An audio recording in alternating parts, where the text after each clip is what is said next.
Hey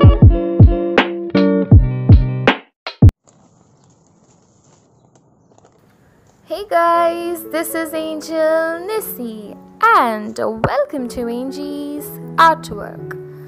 Guys, this will surely add up to your home decor. So this is what you can call it as do it yourself, best out of waste home decor. It is quite simple and very easy. Watch the video till the end to understand the process. And the things that you require are newspaper, waste cardboard boxes of the online delivery or the cardboards that you have, and the acrylics that I am gonna use. I have mentioned the link in the description. Make sure you check it out.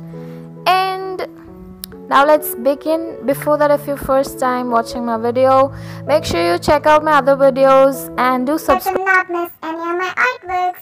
Till then, stay tuned.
To give me good vibes, and subscribe to not miss